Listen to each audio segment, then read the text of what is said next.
All right. All right, so go ahead. I'm just going to save everybody a bunch of time. You don't have to watch to the end of the video. Go ahead. You can unsubscribe now. You can uncheck the bell. I was wrong. I thought I had some big news, and then I researched further, and I kept digging, and then I found another blockchain and another project had already swooped in. But it was further clarification for me on one thing, though.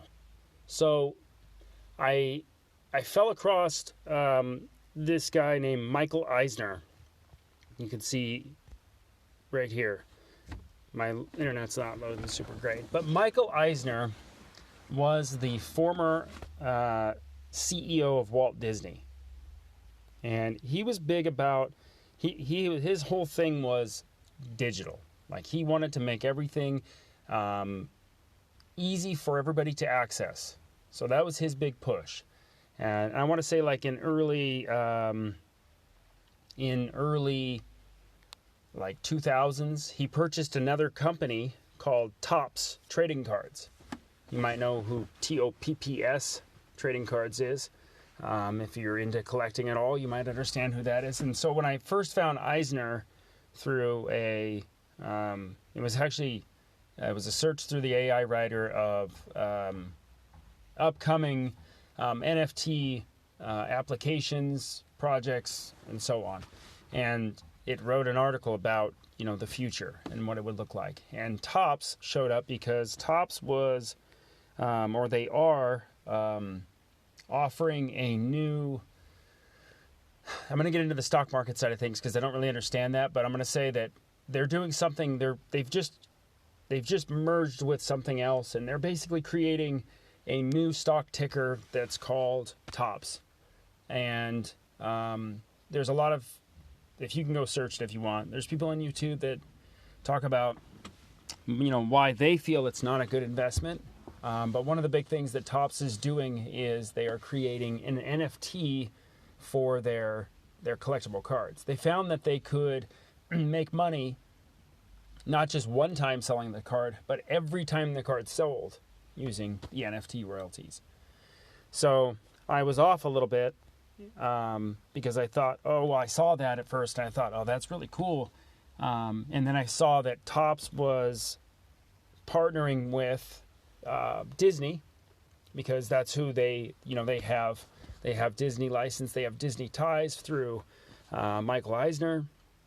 And so I was backpedaling, and then as I looked through the Topps website, and I saw that they had licenses agreements with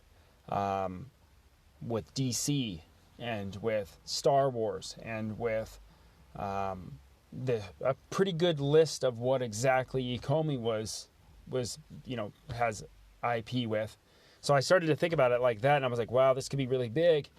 And then I just found out, last night when I was digging a little bit further, that Topps and Wax were already in bed together.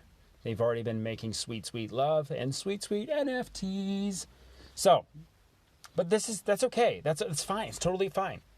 Because, yes, the mind-splitting news is not really mind-splitting. It's just now I got to the point where I've realized that, and I've not just now realized this. I've realized it for a long time, that I just don't think that one project is going to run this entire NFT, augmented virtual reality space forward. It's going to be a large pile of different projects that are going to kind of come together. I mean, kind of imagine like a world. If you pictured a world that we live in now, and you're out in the world, if there were only one type of car, you wouldn't really have a choice. You would just pick the one car, and you'd get in that car and you'd drive. And you would never think of anything about it. You would never have any choices. So imagine if a real digital world is being created, which I believe it is. I think an augmented or a virtual world will exist. And I think that as we go that route, we're going to create something sort of like the Oasis, where Other developers can come in, let's call those other blockchains or other projects or whatever you want to call them, and they can create a portion of the world the way they want to create something in their world. You might call it like, you might treat it like a whole different universe, because you could have different universes within this world. You can have as many things as you'd like. So maybe Wax World will exist, where everything that's built on Wax, including Topps trading cards and all these different things, they've created their own version of like a little place you would go. Kind of like if you were to go to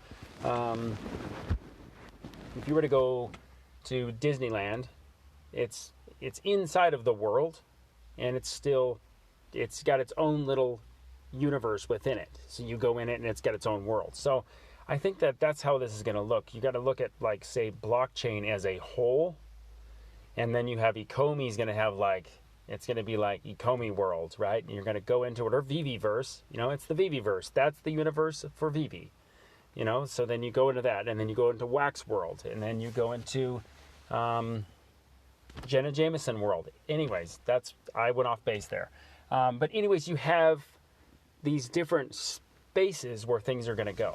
And I think that's where we're going. I think that, and ultimately, one project, one NFT is not the end of all things.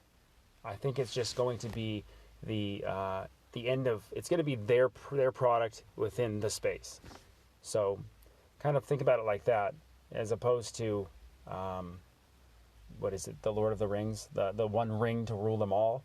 It's not going to be the one coin to rule them all, the one anything to rule anything all.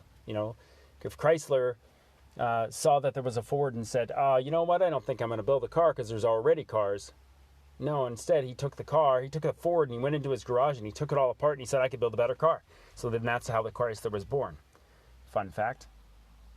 So, yeah, I'm just rambling now. But I have another video I want to share. We're going to talk about that giveaway idea. Thanks a lot, guys. And if you didn't unsubscribe, thank you. And if you didn't hit the bell, thank you. And if you're here still to this point right now, thank you.